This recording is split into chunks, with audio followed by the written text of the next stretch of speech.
modern skyscraper gleams under the bright blue sky, the red cross symbol of her medical facility prominent. Dead, strange, glowing, blade, shaped objects are flying around it, signaling something completely out of place. Inside, the sign clearly identifies the destination as the P. Psychiatric department, confirming a descent into a very unusual world in need. The brown, hey doctor, sharp, eye behind her glasses, fixes her gaze on the patient. She asks, with a hint of confusion, you mentioned every living thing you see appears to be a pig. The young man with black hair simply nods silently, confirming this truly unbelievable claim as a stark, personal truth. The female doctor's eyes widen in disbelief as she processes the statement. Were you serious? She stammers. So, in your perception, do I also look like a pig? The black-haired young man replies instantly, his gaze terrifyingly steady. Yes, the simple word instantly cranks up the tension in the room to maximum awkwardness. To the young man, the female doctor suddenly morphs into a bewildered swine wearing spectacles. There's absolutely nothing in the medical journals about this. She thinks to herself, her confusion evident even through the snout. The female doctor's eyes narrow slightly as she scrutinizes the young man. Yes, really quite handsome. She muses internally, a perplexed expression crossing her face. Her hand subtly moves, unbuttoning a button on her shirt just enough to create a slightly suggestive opening, while her gaze remains fixed on the young man. The black-haired young man visibly flinches, a bead of sweat forming on his forehead. The doctor maintains her composure, saying, let us ignore that for now. We should check if your basic bodily functions are normal. The female doctor gently pushes up her chest with her hand, her gaze challenging. She asks, her tone loaded with innuendo, sir, tell me what you see now. In the young man's eyes, the doctor's face and even her chest transform into rosy, grinning pigs. Unbelievable, she thinks helplessly. I am so beautiful, even a crazy person shouldn't see a pig. The female doctor stands up straight, staring at the young man, who still firmly replies, 2 pigs. The space fills with an overwhelming sense of failure. The doctor clutches her chest, her face now a mixture of disappointment and frustration. He really does have a neurological problem. She concludes mentally, her patient's completely exhausted. The female doctor points to a spine model on the table, her voice turning serious. Your spine has a critical issue, she explains, offering a sudden glimmer of hope for a concrete diagnosis.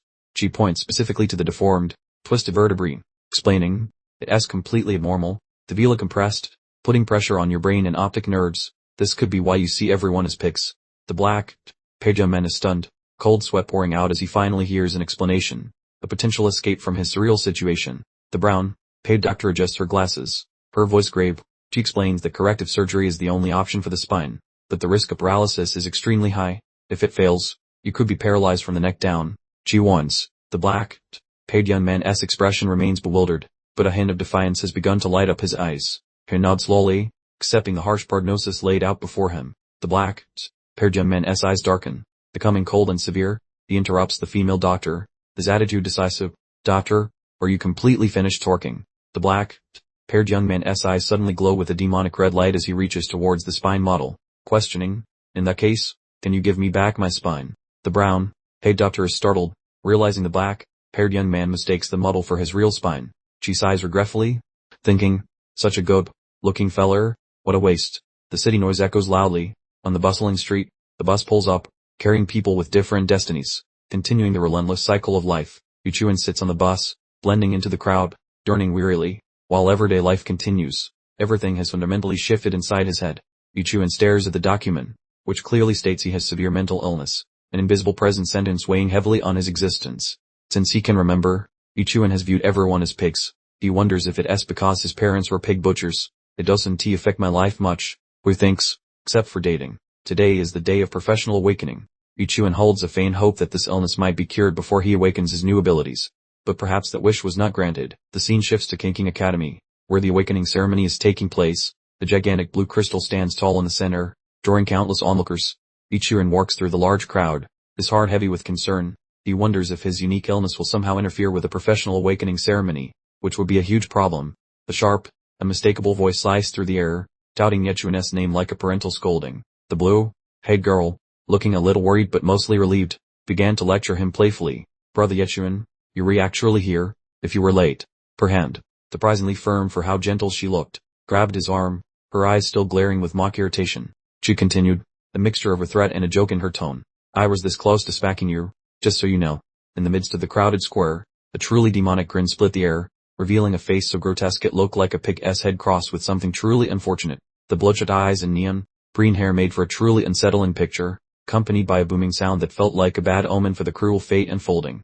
In the middle of the buzzing crowd, the blue-haired girl suddenly latched onto Yechuan, her eyes practically shooting sparks. She was clearly chewing him out for something, while he stood there utterly confused by her sudden explosion of frustration. "Were you even paying attention?" she demanded, annoyance and genuine concern fighting for dominance in her voice. Yechuan swallowed hard, his eyes expanding to source size with pure dread. The purple glow of the awakening ceremony seemed to amplify the panic in his brain. Everyone else's future had been decided. What exactly was left for him? Yechuan arrived with Zuolinchen plastered to his arm, a move that immediately snagged everyone's attention. The gray-haired guy watching nearby snickered mockingly. Zuolinchen, still attached to Yechuan, puffed, "You two are practically inseparable." This red-haired companion chimed in. "They re-childhood sweethearts. Of course, they'll probably get married and pop out some kids immediately after this awakening ceremony." Yechuan's teasing comment caused the blue-haired girl to spontaneously combust with rage. Her cheeks flushed crimson, steam practically vented from her ears, and her blue eyes ignited with fury. She tightened her grip on his arm and snarled, "Stop with the nonsense." Poor Yechuan could only sweat profusely, wisely choosing not to poke the bear again. Yechuan stood there, a totally unfazed grin plastered on his face as he hid behind some dark markings. Beside him, this blue-haired, petted companion muttered disdainfully, "Brother Yechuan, just ignore these people. Destiny has already made its decision, but their attitudes are completely out of line with reality." The awakening ceremony's mood instantly turned serious. In the center of the square, the colossal crystal glowed with an otherworldly light. The white-haired man, standing regally in front of it, announced decisively, "Queue up according to your registration numbers. The destiny revealing fun is about to commence." The mystical voice boomed across the area, serving as the guide for the ceremony. "Now is the moment to prove everything you wasted time learning in school." The solemn voice clarified, "Awakening hinges on your strength, agility, and spiritual stats. The better your numbers, the better your chances of unlocking a powerful path to your profession." Amidst the serious ambience, the venerable white-haired elder's voice resonated through the space. "During this process, channel every bit of your inner strength. Converge, the career path you unlock will literally define your entire existence." He added, "If you're lucky enough to get a high-level combat job, you'll basically be spitting in fate's face, earning universal admiration, and making Ching Chang Academy look incredible." The awakening ceremony was finally here, passed in a heavy, solemn atmosphere over the huge square. Under the watchful eyes of the anxious crowd, the giant crystal stone radiated a mystical light, like a portal to whatever bizarre future awaited them. The decisive voice cut through the nervous whispers. "Warbrain, SARS, place your hands on the stone pedestal now. We're about to find out exactly how disappointing some of you will be." The area suddenly burst into chaos. The muscular gray-haired man plunged his hand into the core of the energy storm.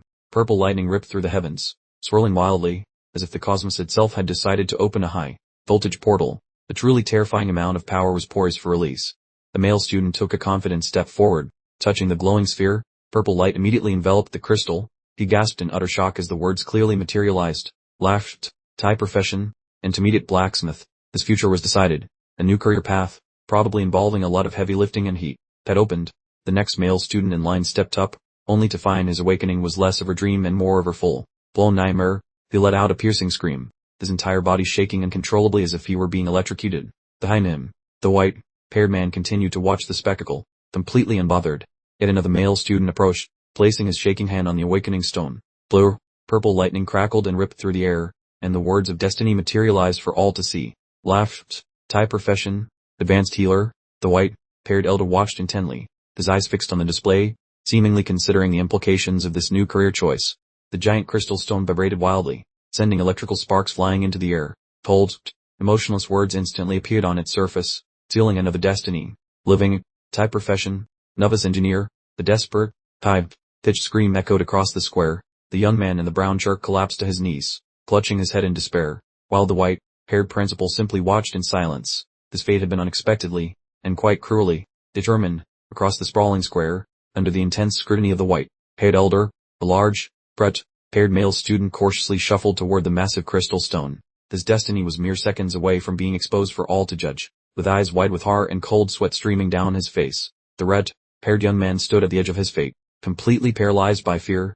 Would he also be cursed with another boring, mundane living profession? The shaking hand finally made contact with the stone, and in an instant, a brilliant golden light burst forth, ripping through the surrounding area like a supernova. This was clearly not going to be mundane. Brilliant golden text materialized, burning itself into the minds of everyone present. Pommet, Thai profession, rare grade, shadowless swordsman. The entire square collectively stopped breathing in disbelief. The red-haired student stood frozen in shock, while even the usually calm white-haired man dropped his jaw in genuine astonishment. Cheers immediately broke out. "It's a rare grade." Someone screamed, The kind of job everyone dreams about. The gathering erupted in a cacophony of surprised shouts and awestruck gasps. No one could quite process what they were seeing. The true genius had actually shown up. The white, paid man, beaming with satisfaction, turned to the red, paid student. They asked, "The man, what exactly is your name?" The red, paid student, having fully recovered his composure, proudly puffed out his chest and responded, "Principal, I am Lu Jinglong," his voice thrummed with a new, found sense of self-importance. The principal clapped Lu Jinglong on the shoulder, his eyes gleaming with high expectations. "A truly excellent name. Go take a break. I'll drop by your home personally later to brainstorm your brilliant new future with your parents." Lu Jinglong gave a modest wave to the crowd, soaking in their cheers. "Thank you, Principal," he replied, accepting his new identity as Brother Lun, the Amazing One. A palpable aura of Destiny's favorite child radiated from him. After Lu Jinglong finished basking in his spotlight moment, the principal's voice boomed like rolling thunder. "The next student on the list is Yuchuren." Yuchuren, displaying a surprisingly calm demeanor, stepped forward for his turn. Du Lingchen watched from the distance, her eyes sparkling with genuine faith, as she whispered an encouraging cheer. "Brother Yuchuren, show everyone how it's done." The headmaster leaned in close to share a conspiratorial murmur with the individual beside him. He looked thoughtful, noting the student seemed a little off, yet his statistics were incredibly high. An average person usually maxed out at 3 points, while this genius had 10, which was more than triple the norm. Yuchuren placed his hands on the mystical stone. His eyes focused and determined. A static charge began to sizzle from his fingertips, sparking with the potential of a big revelation. Then, a massive eruption of red and purple energy burst forth, surpassing the intensity of all previous attempts. Lightning ripped across the space, announcing an astonishing event. The crystal stone began to splinter as the energy pulsed uncontrollably. Yuchuren and the principal were caught right in the vortex of the chaos, while the onlookers absolutely freaked out. The elderly headmaster's eyes popped wide open, beads of sweat streaming down his face. The brilliant golden light suddenly exploded forth, causing him to scream in disbelief. "My gosh, that's golden light." The crystal stone completely disintegrated, releasing red, purple lightning bolts that ripped across the area, a violent energy surge threatening to tear open the very fabric of reality. Yuchuren stood directly in the eye of the storm. His eyes were wide with surprise as he gazed upward, a fine layer of sweat forming on his brow. The elderly principal was absolutely flabbergasted, scarcely believing what he witnessed. He murmured, "This is a divine, tear awakening. Truly a god, tear." But then, the data projected on the crystal core's mass astonishment. The principal stammered in disbelief as he read, "A living profession, the legendary god, tear pig butcher, a pig butcher." The crowd behind them exploded into noisy laughter, pointing fingers and shouting, "Horror! Seriously, is that a glitch in the system? How can such a ridiculously useless profession exist?" People wondered aloud, debating whether he was incredibly fortunate or just terribly cursed. The elderly principal's expression grew grim, feeling as though the cosmos itself was personally mocking him, or the high heavens playing a cruel joke on me. He despaired, "I have been a headmaster for decades, and finally, someone awakens a god, tier class, and what do I get? The absolutely most pointless pig butcher possible." He lamented, "If it were a god, tier blacksmith, peeler, or alchemist, I could actually brag to my friends about this." The elderly principal hid his face in his hands, completely devastated. "They say the greater the anticipation, the harder the fall," he muttered. "I really thought this boy was going to explode into greatness, but it turns out he is just a big disappointment." The silver-haired principal looked directly at Yuchuren and let out a huge sigh of defeat. "Tsurin," we began. "You really are a sigh." Yuchuren looked puzzled as a mysterious blue energy began to swirl around him. A holographic system interface suddenly materialized right in front of Yuchuren, containing numerous detailed lines of text. He reacted in genuine astonishment. "System? Seriously?" Yuchuren narrowed his gaze, zeroing in on the specific phrase "pig nemesis" displayed within the system menu. A faint smile slowly spread across Yuchuren's face as he continued reading the description. A whopping 50% damage bonus against all pigs. Yuchuren's pupils glowed crimson for an instant, a confident smirk playing at the edge of his lips. Maybe this whole being crazy thing isn't such a terrible outcome after all, he thought. "The horse, in my perception, this entire world." Yuchuren scanned the onlookers, noticing how they seemed to shake slightly beneath his gaze. "Is full of frightened pigs," he declared in his mind. "Everywhere I look, I only see pigs." A confident and almost arrogant statement hung heavily in the air. The spectators were still chattering excitedly about Yuchuren's awakening, but he kept his eyes locked on the front, where the massive assessment stone loomed large, standing next to the serious-looking, silver-haired principal. Suddenly, a round of mocking laughter broke out from behind him. Two male students, one with bright red hair and the other with plain brown hair, were openly pointing at Yuchuren and making fun of him. The red-haired boy snickered. "I actually believed Ching Chang Academy had finally found a genuine prodigy, only to discover it as just a common pig butcher." The brown-haired student agreed wholeheartedly, breaking into uncontrolled laughter. But continued, "It's truly laughable. Ching Chang Academy's only real genius is you, brother Liu Jinglan. Liu Jinglan responded with a conceited smirk, dismissing Yichuan with a simple wave of his hand. In the middle of all the nasty remarks, soft, reassuring voice interjected.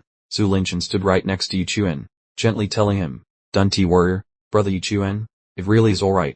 The girl with the green hair reached out and gave Yichuan's head a comforting pat, as a soft glow enveloped both of them. She repeated, "You successfully awakened the legendary god, tier pig butcher class." It was like watching a rival, whose teeth were practically grinding into dust from jealousy, mutter under his breath about that lucky jerk who had clearly cashed in all his good karma for multiple lifetimes.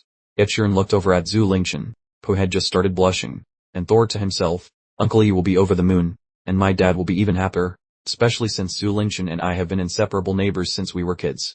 Memories returned of their parents' endless attempts to set them up, primarily because both families possessed the distinctly non-glamorous life professions.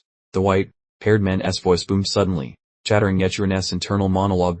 "Next up, Zhu Linchen." Zhu Linchen turned to Yichuan, her eyes sparkling. "It's my turn, brother Yichuan," she chirped. "I wonder if I'll inherit mom's tailoring skills or dad's wine-making expertise." She smiled gently and added, "Whatever happens, I'll always be right here by your side." Yichuan simply stared, utterly taken aback by the surprising directness and intensity of Zhu Linchen's declaration. Zhu Linchen looked back at Yichuan, her cheeks slightly flushed, yet her gaze remained completely determined. The green-haired girl stepped onto the stage and placed her hand on the awakening stone, immediately triggering a massive blue light that filled the entire space and left both Liu Jingling and the brown-haired student completely flabbergasted. Amidst the powerful light, Zhu Linchen's eyes widened significantly, filled with sheer disbelief as she wondered exactly what in the world was happening. The white-haired man's eyes bulged right out of his head, visibly terrified by the spectacle unfolding before him. They shrieked, "What? That's a legendary profession?" The entire hall froze, no one daring to believe their vision. Within the dazzling light, phantom snowflakes began to fall, creating an icy atmosphere that enveloped everything and unmistakably signaled the arrival of something truly extraordinary. And then, the official declaration echoed, instantly branding itself on everyone's minds. Combat profession, legendary immortal sword soul snow. The title so rare and prestigious it was essentially mythical. Zhu Linchen stood facing away from the audience, enveloped in the swirling blue energy. Her long green hair flowed in the luminescence, making her appear ethereal, like a divine being making a grand entrance. The sweat practically poured off him as he muttered in disbelief. He actually awakened a legendary combat profession. Her parents both have simple life professions. This must be some sort of genetic accident. The blue light flared powerfully, completely surrounding Zhu Linchen as she stood proudly in the middle of it, radiating magnificence like a goddess in front of hundreds of astounded onlookers. The white-haired man quickly regained his composure and approached Zhu Linchen, formally declaring in a solemn tone, "Zhu Linchen, don't worry about a thing. King Academy pledges its full support for whatever you may need in the future." Zhu Linchen turned and walked away with newfound pride. She offered a slight nod and a faint smile, simply replying, "Thank you." The confident, powerful aura surrounding her commanded everyone's attention. In the crowd, a girl with her hair tied up whispered to the short-haired girl beside her, "One's a simple butcher, the other is a legendary warrior. Do you think Zhu Linchen will still cling to him like a lost puppy?" The short red-haired girl scoffed in return. "Why bother asking? Zhu Linchen is clearly moving up in the world, while Yichuan is still exactly where he was. That loser needs to realize he is outclassed and just stay away from her." Yichuan stood there, attempting to clap in congratulation, but his eyes clearly showed nothing but confusion and surprise at Zhu Linchen's sudden transformation. Zhu Linchen stopped in her tracks, turning her head to gaze directly at Yichuan with cold eyes, her voice ringing out decisively as she simply said, "Yichuan." Zhu Linchen crossed her arms and faced Yichuan, declaring coldly, "I'll admit there might have been a few misunderstandings between us, but it's time we clarify our situation from this point forward."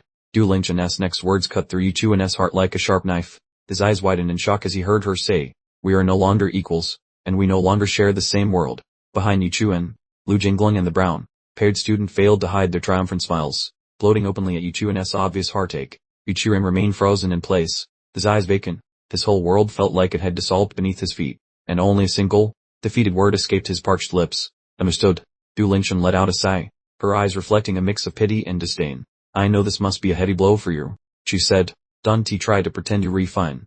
Then she added, with venom, "You're just a butcher. You're never going to accomplish anything truly great." Yichuan looked up, his eyes wide with shock. Everything seemed to be falling apart as he cried out in despair, "Dante blame me for this." In Yichuan's perception, Zhu Linchen's face distorted into the hateful features of her pig as she icily concluded, "If you have no further objections, then let us end this here. Don't bother me again in the future." Yichuan turned his back and walked away, struggling to keep his profound pain hidden from view. Behind him, Liu Jinglan laughed triumphantly, relieved to finally be rid of that pighead. Yu Chuan simply replied, if there's nothing else, I'll be leaving. Lu Jinglun approached Zhu Lingchen, his eyes narrowing sinisterly as he asked, Zhu Lingchen, do you need me to teach him a lesson so he can finally understand reality? Zhu Lingchen kept his face absolutely stone, cold, a look that said he'd rather be anywhere else. Yet he nodded along with Lu Jinglun's schemes. Lu Jinglun absolutely beamed with uncontrollable, childish delight. With a loud, mocking sneer, he hollered at Yu Chuan, telling the alleged butcher to hurry over and play along. Yu Chuan rotated his head slowly, wearing a thoroughly bewildered expression, completely unprepared to be targeted by this particular idiot. Lu Jinglun snapped, seizing Yu Chuan's arm in a rage, demanding to know if the guy had suddenly gone deaf in both ears. Yu Chuan slowly tilted his head back, and his eyes suddenly flared crimson, radiating enough cold murderous intent to drop the temperature in the room. Then he asked what the fool needed. Instantly, Yu Chuan's features dissolved into a terrifying spectral darkness, leaving only two bright red beacons of pure malice visible, which sent Lu Jinglun scrambling back in absolute, unadulterated terror. Lu Jinglun fell backward in a panic, his jaw hanging open like a trapdoor, trying to stammer out exactly what kind of supernatural nonsense was occurring. From Lu Jinglun's perspective, Yu Chuan abruptly morphed into a terrifying butcher wielding a massive cleaver, and Lu Jinglun suddenly pictured himself as a very unfortunate pig. He imagined himself tied tightly to the chopping block, desperately waiting for the final blade to fall, causing him to tremble violently. That horrifying glare, it felt exactly like being a helpless swine fastened to the butcher's block, just waiting for the inevitable slaughter. The audience erupted in a chorus of mocking laughter at Lu Jinglun's expense, and even the brown, paid student beside him snickered, feigning concern by asking if Brother Jinglun was feeling quite right. Lu Jinglun's features twisted into a mask of pure fury, and he ground his teeth together, swearing under his breath about this audacious brat. He raised his arm to strike Yu Chuan, letting out a roar about the impudence of being stared down by a mere commoner. Yu Chuan remained silent, opting instead to launch a single, decisive punch, his eyes blazing with power as his aura erupted and seemed to threaten the very fabric of reality. Yu Chuan's attack packed truly horrifying force, colliding directly with Lu Jinglun's outstretched fist and producing a vicious, concussive shockwave. The thunderous crack echoed through the space, sounding exactly like every bone in a human hand shattering simultaneously, causing the very air around them to visibly tremble.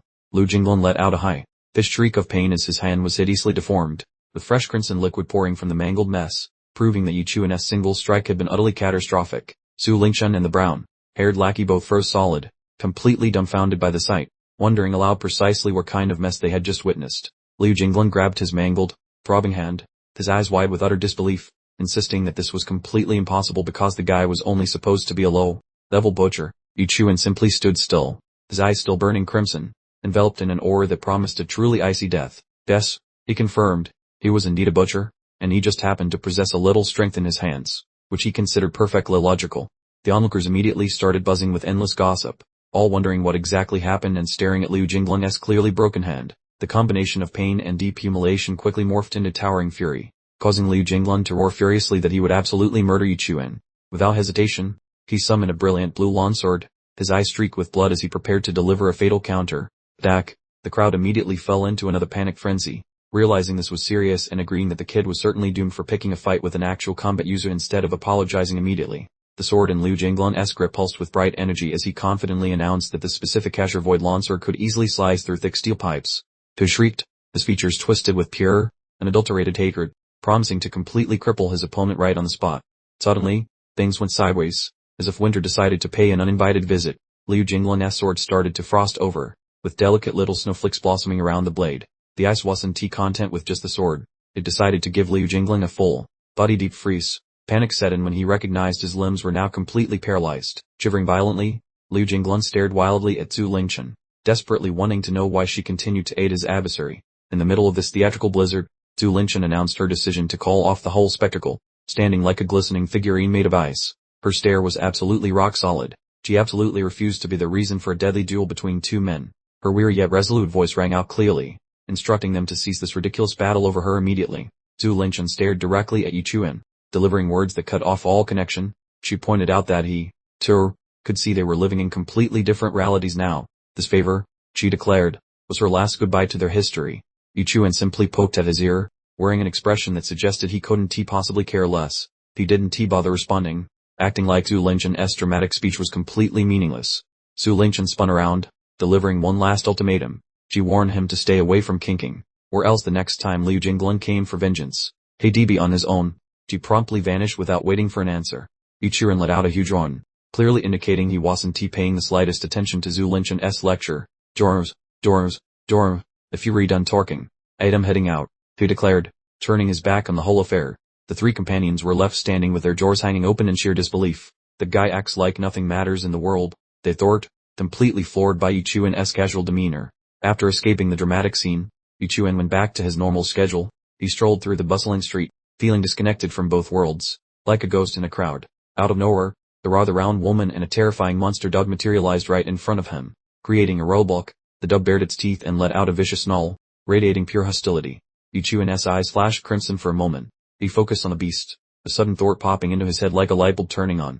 The woman glared at him with a look of smug satisfaction, certain she had already won the encounter. The dog monster maintained its threatening growl, poised to pounce at any second. The dog beast attacked, sinking its fangs deep into Yuchuan's leg. He looked up at the woman, completely unfazed, and said, "Excuse me, could you please move your pig, I mean your dog, out of the way? It's impeding my progress." The woman turned beet red with rage. "Do you think you own this whole street?" she shrieked. "Where are your manners? Today's youth truly have no respect for anyone." Yuchuan bowed his head slightly. A strange blue mist emanated from his mouth. Excellent timing, he thought to himself. This is exactly what I needed to test my theory. With a powerful yell, Yuchuan delivered a spectacular kick that sent the dog monster soaring through the air. The woman let out a terrified shriek. The large monster disappeared instantly, leaving behind only a small dog spirit with a glowing halo, drifting toward the sky. The woman burst into desperate sobs, completely hysterical. "My boar, my little boar, don't frighten your mother like this." The pop-up message flashed, confirming that the bonus damage stat had increased by a single percentage point. Yuchuan stared at the interface, his red eyes growing wide with genuine surprise. He murmured to himself, "I knew it would work." My brilliant deduction paid off exactly as expected. The large woman started sprinting toward him with her claws extended, shrieking, "You monster, how dare you murder my son and pick on a helpless old lady like me? I'll tear you limb from limb." Yuchuan stared at the woman with cold eyes, remaining completely unbothered. He spoke just 3 words. "I am a psychopath." The angry woman grabbed hold of Yuchuan's shirt, her face instantly twisting in terror when she noticed the large, clear text on his clothing that read "Pescopath." Yuchuan turned his head, fixing his crimson eyes on the woman, and asked with chilling detachment, "Are we finished here? Because if so, I am going." The woman's face completely folded in on itself as a torrent of sweat soaked her clothing. She shuddered, finally understanding she had stumbled upon a truly dangerous person. "I be tangled with a total lunatic," she realized. "Killing my dub was bad enough, but if he kills me, nobody will care anyway." In a flash, the woman executed a perfect 180-degree emotional transformation, replacing her fear with a brilliant, artificial smile. "Thor, it was nothing at all, the man," she chirped. "I wish you good fortune on your journey." Following the surprisingly amusing incident, Yuchuan headed back to his residence. The serene, old-fashioned home came into view under the warm glow of the sun. Yuchuan's father, a robust and cheerful man, let out a booming laugh. "Who joked? So, son, did you decide to quit school and become a pork flasher?" His mother stood nearby, offering a soft smile. Yuchuan simply stared at his father with a vacant expression, offering nothing more than a non-committal "oo." Yuchuan's father patted him on the shoulder, explaining that being an honest pig butcher was much better than engaging in constant warfare and killing. He also mentioned that his rotten kid was truly his spitting image, suggesting they should pursue this honest pig butchery path together, adding that he would take Yuchuan to the slaughterhouse the next day for his first introduction to the work. Night arrived, and a thin crescent moon hung high in the sky, casting a profound silence over the household. Yuchuan slept soundly in bed, dressed in ridiculous pig-themed pajamas, completely oblivious to the ghostly figure with glowing blue eyes gliding past in the darkness outside. The shadowy figure hovered near the window, observing Yuchuan's parents in their sleep, while his father mumbled something in his dreams about his son being a perfectly normal pig butcher and asking the figure to stop bothering them. The dark figure pondered aloud, its voice echoing in the void, expressing disbelief that the crying demon's son would actually end up being a pig butcher, and even questioning if Yuchuan was truly his biological offspring. Yuchuan's eyes glowed crimson as his killing intent surged, and he warned the mysterious shadow to stop disturbing their lives immediately or he would be forced to take less polite actions. The shadowy figure began to retreat, its voice fading like mist, urging Yuchuan to remain calm and assuring him that if his son really was just a pig butcher, then the organization would certainly stop bothering them. The dark figure vanished completely as if it had never existed, leaving only empty space behind, and the next day began at the slaughterhouse, where the air reeked strongly of fresh blood. Yuchuan and his father stepped inside, observing the hanging cuts of pork as a gray-haired man demonstrated his expert knife skills nearby. Yuchuan stood beside his father, who pulled back a curtain with a faraway look, while Yuchuan was already wearing an apron, prepared for his new profession. A gleaming cabinet filled with butcher knives appeared, prompting Yuchuan's father to declare in a deep voice that every successful pig butcher must start with a high-quality knife. He turned to Yuchuan with a smile, encouraging his son to select whichever knife felt most natural and comfortable in his grasp. Chuan stared blankly at the three knives, his eyes wide with surprise, clearly still finding it difficult to adjust to this new, normal life. He reached out and chose a knife, which suddenly emitted a bright, mystical blue light, causing Chuan to whisper that it felt exactly right. A system notification appeared in Chuan's mind, stating that the pig butcher's blade had been selected, activating the god, slaying blade, and granting him 0.1 free attribute points for every pig killed with it. The gigantic, monstrous pig hung upside down, shrieking fiercely, as Chuan's father explained that a pig butcher's first lesson involved learning how to properly handle a knife. The pig continued to scream in terror, drool flowing freely from its mouth. Its vacant white eyes and sharp fangs were on full display, creating a rather horrifying image. Chuan's father coached him, instructing him to aim for the weak point for a critical strike, then told him to try it, while Chuan stood tall with a determined gaze. Chuan swung the knife, and a flash of crimson light cut through the air, piercing the monstrous pig, causing blood to splatter everywhere. The monstrous pig's vacant white eyes bulged out even further, though the stream of drool continued unabated. It wore an expression of extreme terror just before it finally collapsed completely. The system chirped again, announcing that one normal pig had been killed, providing a 1% level increase, a 1% bonus to damage against pig-type enemies, and 0.1 additional attribute points. After the successful strike, the monstrous pig completely collapsed, forcing Chuan's father to let out a long, sweaty sigh of relief. He praised his son's effort but immediately pointed out that the cut wasn't precise enough for an instantaneous kill, advising him to aim directly for the carotid artery in the neck next time. Chuan seriously considered his father's words, nodding as he realized that butchering, much like everything else, demanded decisive precision with absolutely no room for error in every single knife stroke. The father placed a gentle hand on Chuan's shoulder, acknowledging that butchering pigs was likely quite dull and repetitive for a young man, but emphasizing that it was the trade they depended on for survival. Suddenly, Chuan looked up at his father, his eyes blazing with intense determination, pointing at the rest of the pigs in the pen and asking if he could complete the entire task all by himself. The father burst into hearty laughter, proudly patting his son on the shoulder, declaring that he was definitely his child, adding that if he felt up to it, Chuan could even butcher Uncle Li's and Uncle Chen's livestock as well, showing complete trust in his new apprentice. Chuan dove into the task with crimson eyes, his sparkling blade cutting through the air as he dispatched the next pig, prompting the system to chirp again with another level of notification, confirming that he had killed one normal pig, increasing his level by 1%, and advancing him to level 2. Without stopping, Chuan kept swinging his knife, each strike proving powerful and decisive, with the system repeatedly announcing another level advancement, confirming yet another normal pig killed, increasing his level by 1%, and promoting him to level 3. Chuan labored tirelessly, each pig meeting its end beneath his knife as he continuously received level up notifications. The digital voice chimed, normal pig processed. 1. Experience increased by 1%. Congratulations, you've reached level 4. Time ticked by, and the sky began to fade into a dusky orange, but the relentless SHH sound of the system continued to play. It was less of a background score and more like a never-ending symphony accompanying Chuan's butchery marathon. Finally taking a break, Chuan found himself sitting amidst a mountain of processed pork. The system then presented a detailed summary of his hard work. Total pigs eliminated, 49 common pigs. Bonus damage against pig-type enemies increased by a whopping 100%. Core attributes boosted from 10 to 15. Current rank, apprentice butcher level 5. You're basically a professional pig menace now. Thereby, the very muscular man stared at Chuan's father, his expression completely flabbergasted.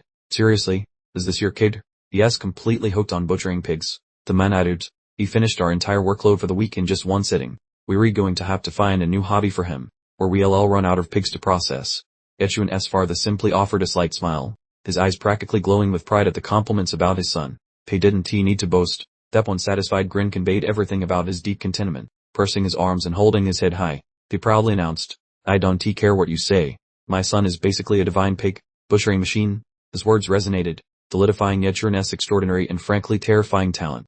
Chuan stared at the blade in his hand with a thoughtful expression. He had truly mastered this particular skill, feeling more at ease than ever before. The muse, I am incredibly comfortable handling this big butchering blade now. Maybe I am too comfortable. The sudden realization struck him.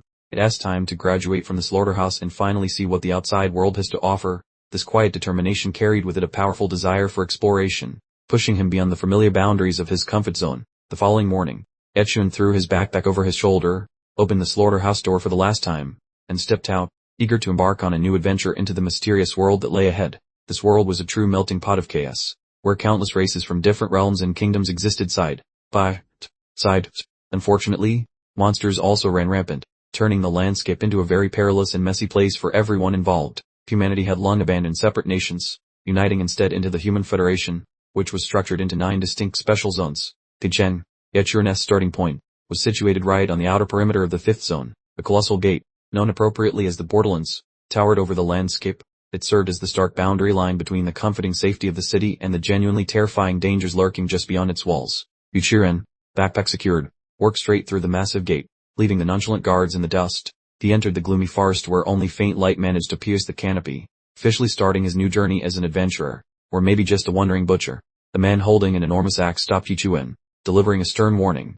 As a member of a life-sustaining profession, he cautioned, you can only operate within a 1-kilometer radius of the city perimeter. Straying for the means you're basically asking to become monster food.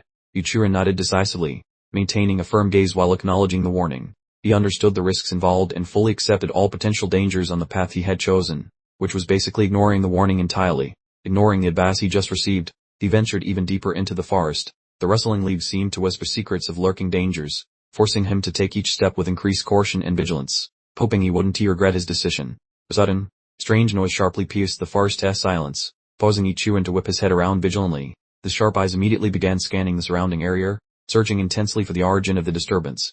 A small green goblin, tightly clutching a sharp, rusty dagger, suddenly leaped from the bushes. It bayed its menacing, jagged teeth, looking less like a serious threat and more like a disgruntled garden gnome. Daughter, Yuchiren muttered, as his cold gaze fixed on the creature. He observed its distinct hue, concluding, based on the color and overall general unpleasantness, that must definitely be a goblin. Yuchiren activated his skill, forcing his entire body to ignite in a brilliant red glow as his eyes shone like burning embers. He thought to himself, perfect. I can finally test the true effectiveness of the Blood Shadow Butcher skill on something that isn't pork. The poor goblin was completely and utterly terrified, its eyes budding out and its mouth hanging open in shock. It simply couldn't comprehend the explosive power and overwhelming aura radiating from Yichuan. Realizing it had picked the wrong fight, a lightning, fast, sharp slash tore through the air with a deafening wish. Yichuan finished off the goblin in less than an instant, leaving only a small spray of blood as evidence of the encounter. The system chimed in with his achievement. Pig Goblin defeated. 1. Level progress increased by 5%. Bonus damage against pig type enemies increased by 1%. Received 0. 1 free attribute points. Yuchian realized, so, the stronger the pig type creatures I eliminate, the more rewards I reap. This is a very specific skill set. As the night descended and everything fell silent, countless tiny green eyes suddenly began to gleam from the deep shadows of the forest. They formed a large circle around Yuchian, signaling a far greater and more immediate danger than the first goblin. His master's voice echoed in his memory. If you ever encounter a single goblin, don't be careless, because that usually means an entire horde has already set its sights on you. Yichuan realized he probably should have listened to that advice earlier. Surrounded by a ring of goblins, Yichuan's eyes turned cold as his cleaver gleamed under the moonlight. Looks like I am about to hit the next level, they declared. Come on then, you're overgrown pig goblins. His words were a clear signal of an impending and very one-sided massacre. The horde of goblins let out a collective roar, baring their jagged fangs as they charged forward in a disorganized wave. The creatures were blissfully unaware that the person standing before them wasn't easy prey, but rather an impending, sharp blade of doom. Yichuan moved with the speed of a gust of wind, his blade tearing through the air and leaving behind a dazzling blue streak. The first goblin in his path simply vanished in a sparkling dust before it could even manage to let out a single cry of surprise. Without a moment's hesitation, Yichuan continued swinging his blade relentlessly. 2 more goblins were shredded by the terrifying surge of power just as they got close, their bodies shattering instantly under the light of death, probably realizing too late that their plan had some serious flaws. The remaining goblins stared wide-eyed in sheer terror as it watched the colossal blade descend directly towards it. It trembled violently and tried to recoil, but its frightened cry was completely frozen in its throat as it realized its fate was sealed. Eshuan's eyes glowed crimson, and a sinister grin spread across his face. Time for a game, little ones, he murmured, his voice as icy as a demon's air conditioning unit. One decisive stump later, the final goblin disintegrated, poofing out of existence. Its whimper disappeared into the quiet forest, proving that tiny monsters make terrible villains. Yichuan paused outside a spooky cavern entrance, a void so dark it looked like a black hole's mouth. Definitely a goblin hangout, he observed, feeling a shiver but refusing to flinch. As he entered, Yichuan's scarlet eyes and evil grin brightened. Deep within the cavern, an intense crimson light suddenly flared up, announcing that something truly awful was about to happen. The cavern filled with high-pitched shrieks and the messy sounds of violence. A swift and brutal eviction notice was being served, accompanied by enthusiastic yells. The interior was now visible, showcasing a collection of deceased goblins and fresh crimson stains on the stone ground. The vivid red glow persisted, painting the deadly chamber in shades of scarlet. A floating digital panel materialized in front of Yichuan, displaying his character sheet. Yichuan, Job, Divine Pig Butcher, Branch, Apprentice 6, Sats, SDR-25, ARGA-25, SBR-25, Perked, enemy of pigs, dealing an extra 120% damage to swine. Ichiuen proceeded further into the depths. The scarlet illumination and eerie noises continued to beckon from ahead, a clearly hostile invitation that he was determined to accept. He abruptly halted, fixing his intense stare on a decrepit wooden door obstructing his path. It was an obvious trap, or at least a very subtle attempt at blocking entry. Without a second thought, Ichiuen launched a powerful kick. The ancient timber exploded into fragments, sending wood chips flying and opening up the path beyond. Ichiuen strode inside, his form bathed in the intense red glow. Right at his feet, he noticed the sudden appearance of bare female feet, indicating an unplanned meeting. In the gloom, the brown-haired girl was bound tightly to a post, with a pacifier stuck in her mouth, crying profusely. Surrounding her were awful little goblins, all shrieking, "Milk, milk, give us milk," in a surprisingly demanding fashion. The girl's face twisted in terror, tears flowing like a small waterfall. She could only desperately plead, "Please, someone save me from these weirdos." Lashed firmly against the cave wall, the brown-haired girl shut her eyes, still weeping constantly while preparing for her imminent, terrible conclusion. Suddenly, a silhouette materialized. There was Ichiuen, holding a meat cleaver that glowed with a bright red light. The girl shrieked in terror, "Don't hurt me. Please don't kill me." Ichiuen remained silent, fixing a chilling gaze on the girl. The brown-haired girl was absolutely paralyzed with fear, her tears cascading like a sudden downpour. Without a moment's pause, Ichiuen launched his attack with a cleaver. A blazing red light sliced through the darkness, sending razor-sharp cuts towards the little green monsters. The girl's terrified shriek filled the cave as goblin internal liquid sprayed everywhere. She witnessed the horrifying spectacle with wide, panicked eyes. Ichiuen glanced at the girl with ice in his eyes and stated, screaming, "Want to help? The goblins are all gone, permanently." The brown-haired girl's pupils dilated as she saw the mangled, blood-soaked goblin body scattered on the floor. Her initial terror began to recede, replaced by growing gratitude. The moment her ropes were undone, the girl leaped into Ichiuen's arms, thanking him between sobs. "Thank you so much for saving me," she cried. "Those little creeps were about to disgrace me completely." Ichiuen recoiled immediately, his face registering intense displeasure. "You let out a low, irritated noise. Just for the record, saving you was not on my itinerary." The brown-haired girl looked astonished, glancing down at the bodies near her feet.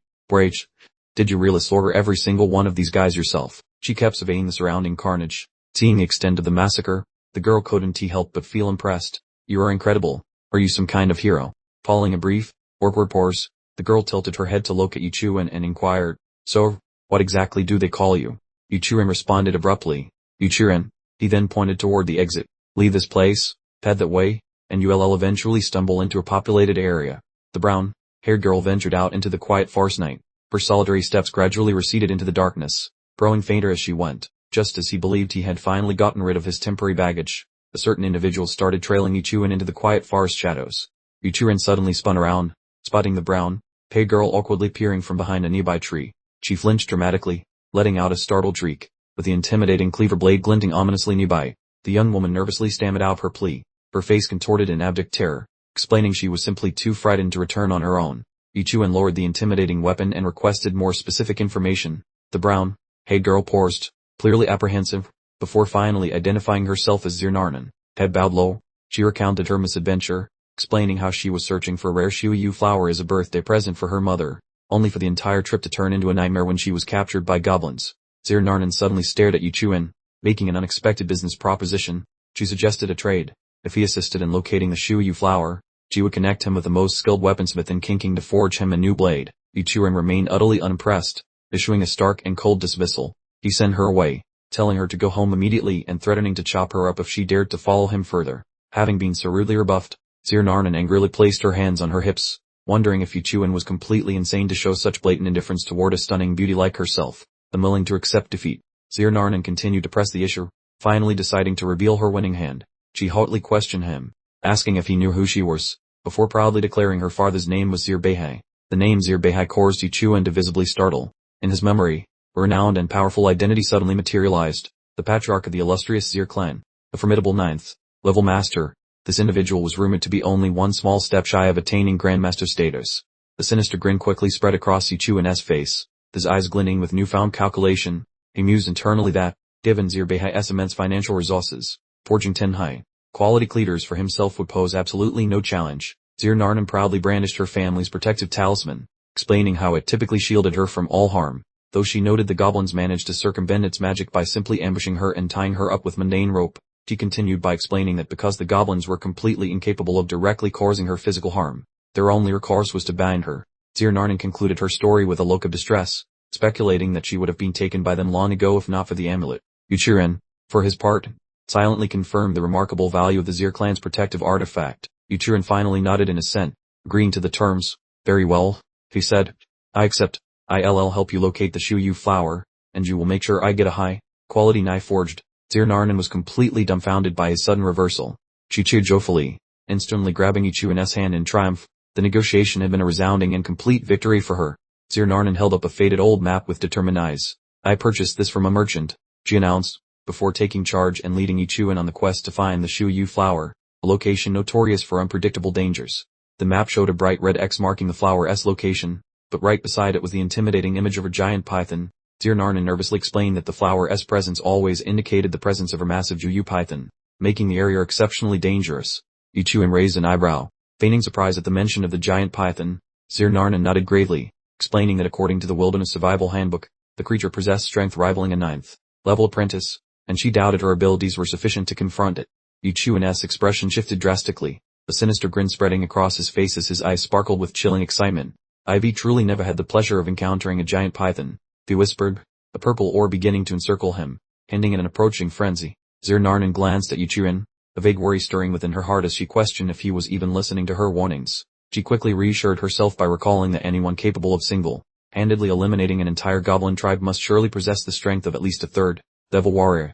Ichuan stood up decisively, still wearing that unsettling smile, though his eyes were now filled with intense fighting spirit. A bright green aura surrounded him as he gave the command. Let us move. You're irresponsible for leading us. He issued the instruction instantly, displaying absolutely no hesitation, as if fully prepared to confront any impending challenge. Zirnarnen watched Ichuan's back recede, her heart filled with conflicting emotions. She couldn't articulate why, but the young man felt both reliable and entirely untrustworthy simultaneously. She sighed, feeling helpless against the black-haired individual's unpredictable nature. They ventured deeper into the thick woods, where towering grass obstructed their view. The rustling leaves and peculiar sounds echoed around them, signaling a wild world teeming with dangerous and waiting creatures. Ichuan and Zirnarnen cautiously navigated through the high grass. Every step felt fraught with impending danger as night began to gradually fall. Darkness soon enveloped the forest, escalating the mysterious and terrifying atmosphere of the surroundings. Zirnarnen suddenly halted, quickly seeking shelter behind a nearby bush, her face drained of color due to fear. The silver, horned rhinoceros, she whispered tremulously, warning Ichuan that provoking it was strictly forbidden. The gigantic silver, horned rhinoceros was placidly grazing, its horns sparkling under the moonlight. Zirnarnen continued her explanation, cautioning that when angered, its strength could easily match an 8th-level apprentice. Zirnarnen turned toward Ichuan, fully intending to suggest that their best option was to silently bypass the creature. She believed they merely needed to quietly move around the massive creature. However, she was left stunned into silence as she watched him slowly pull out his enormous cleaver. Ichuan's eyes widened dramatically, his face completely serious as he aimed the cleaver straight at the rhinoceros. If it's eating grass today, he declared with intense conviction, it's going to start eating people tomorrow. We absolutely cannot allow this beast to survive. He finished, brimming with murderous intent. Chan was absolutely dumbfounded, staring at Ichuan as if all the color had drained from her face. What kind of utterly twisted and bizarre logic is that? She silently questioned, completely baffled by the young man's highly unconventional reasoning. Without waiting for Shannon to recover from her shock, Ichuan charged directly at the silver-horned rhinoceros. He leaped into the air, holding the gleaming cleaver high, preparing to deliver a truly devastating blow to the monster. Ichuan moved with incredible speed, almost like a sudden gust of wind. The cleaver swung high above his head, creating a brilliant, dazzling streak of light. He showed no fear of the rhinoceros's massive size, determined to finish it off in one swift attack. Ichuan's blade sliced through the air and immediately punctured the rhinoceros's thick hide. The creature let out a monstrous roar of pain as bright red blood erupted alongside the brilliant blue light of the attack. The strike proved fatal. The massive rhinoceros collapsed to the ground, its body radiating a strange blue light. Thick, foul black blood gushed from the wound, staining the surrounding area deep red. Zirnarnen stood completely frozen, her blue eyes wide in utter disbelief at the sight before her. The silver-horned rhinoceros, which had seemed so invincible moments ago, was dead, its disgusting green blood splattered across the ground. Zirnarnen's expression was one of extreme astonishment. She found it impossible to process. Blurting out loud, he actually managed to kill it with just one single hit. Ichuan stood there calmly, as if dispatching a gigantic beast were a completely routine part of his day. The system panel materialized, displaying his new rank, Apprentice, Level 7, Silver, Horned Rhinoceros successfully eliminated. The screen read, Damage bonus for peeking increased by 122%. Yuchuan carefully inspected the cleaver in his hand. The blade already showed small chips and signs of wear from the intense slash. He mused internally, I truly wonder how much longer this particular kitchen knife will hold up. The two continued on their journey. Zirnanen, still reeling from the shock, turned to Yuchuan and asked directly, Yuchuan, what exactly is your profession in life? Yuchuan glanced at her, responding curtly with a cold expression, It's a lifestyle profession, he stated factly. I work as a pig butcher. Zirnanen was absolutely flabbergasted, her face flushing bright red with disbelief. She simply couldn't accept that explanation.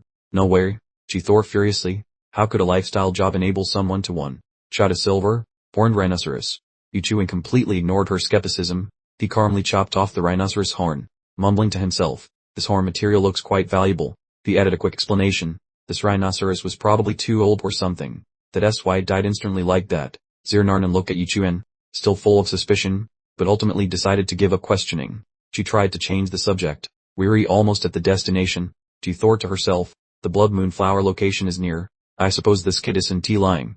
Despite everything, the pair continued pushing deeper into the dense, dark forest, where the sunlight struggled significantly to penetrate the canopy above. The atmosphere grew noticeably darker and quieter. Not far from them, a different group of 6 was also exploring the forest depths. The dignified white-haired man led the charge, with Zhu Linchen and Lu Jinglan among the 5 followers. The white-haired leader smiled broadly with approval, congratulating his disciples. You have all demonstrated truly outstanding performance during this field training exercise, he remarked proudly. He continued his speech, letting his eyes rest on Zhu Linchen and Lu Jinglan for a moment. You two especially represent the students I hold in the highest esteem. Lu Jinglan couldn't resist flashing a particularly smug grin. Suddenly, the white-haired man halted abruptly. He listened carefully, his ears twitching as he focused on the surroundings. Hold on, he cautioned. I hear something moving. Immediately after the leader's warning, the dense forest seemed to grow heavier. 2 figures emerged from the gloom, working directly toward the group. An angry shout pierced the quiet air, demanding, "Who's over there? Identify yourselves." Zhu Lingchen stood ready, her eyes fixated on every movement made by the approaching strangers. Following Zhu Lingchen's warning, Yuchuan and Zirnanen continued their approach through the woods. A distinct feeling of unease settled over the silent area, causing Yuchuan to slightly furrow his brow in suspicion. He muttered to himself, this feels off." Yuchuan and Zirnanen suddenly froze in their tracks, their eyes widening in surprise. Zhu Lingchen's group was directly in front of them, completely obstructing the path. Wait, why are these particular clowns here? Yuchuan exclaimed, his voice thick with suspicion. In the middle of the growing tension, a sinister, looking red-haired man stepped forward. He pointed directly at Yuchuan and demanded, Yuchuan, why in the world are you here, and what exactly do you think you're doing? Yuchuan and Zirnanen continued working calmly, completely unfazed by the hateful glares from the red-haired man. When questioned, Yuchuan replied indifferently, just taking a leisurely stroll through the neighborhood. This response only enraged the man further, causing him to snarl. Did you really just say that? During the tense moment, a girl with tightly tied a pair stepped forward and broke the silence. Her sharp eyes scanned the 2 strangers as she spoke skeptically. Just passing by. Or you're, well, based on what I'd observed, that doesn't sound very plausible. Suddenly, Zhu Lingchen's group emerged to block the route. A plump woman with a look of pure disdain sneered at Yuchuan. I see you haven't given up on senior sister Lingchen yet, she taunted. Or you just going to cling to us like a persistent little insect? Then, Yuchuan's eyes grew wide, his pupils shrinking in extreme shock. It seemed highly improbable that he would stumble upon his old adversaries in this remote and dangerous part of the forest. Then another girl, featuring light blue hair and eyes brimming with hatred, called out his name. Yuchuan. Her face was twisted into a pig-like grimace. It was clear his sudden appearance had stirred up a significant amount of trouble. Yuchuan's eyes suddenly flashed with a cold, almost detached expression. He stared directly at his antagonist, his words acting as a declaration of renewed conflict and a reminder of their previous unpleasant history. I honestly thought I had made my feelings perfectly clear during our last meeting, he stated icily. Yuchuan stood tall, his impressive muscles covered in a reddish, purple, high-pressure glow. He looked up, sparks fizzing between his clenched fists as if he was short-circuiting. His voice was icy as he declared, we operate on different levels now, so please stop trying to bother the high-class folks. Thank you very much. Before Yuchuan could even scratch his head, Lu Jinglan burst out from the crowd, looking like a cartoon character whose rage meter just pegged out. He growled, his eyes burning with fury. Yuchuan, you finally showed your face. Wonderful.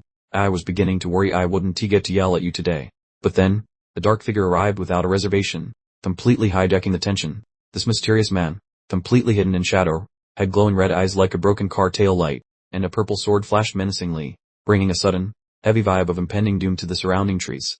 Meanwhile, the different brown, haired gentleman stayed wide-eyed at the sword, like a child seeing a new toy.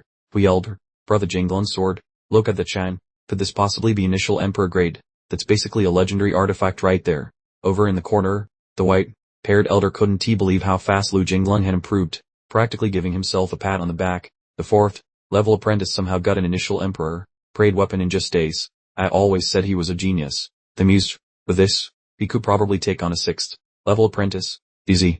Su Lingchen stood at the center, radiating a cold, mystical purple energy that looked like she was seriously peeved.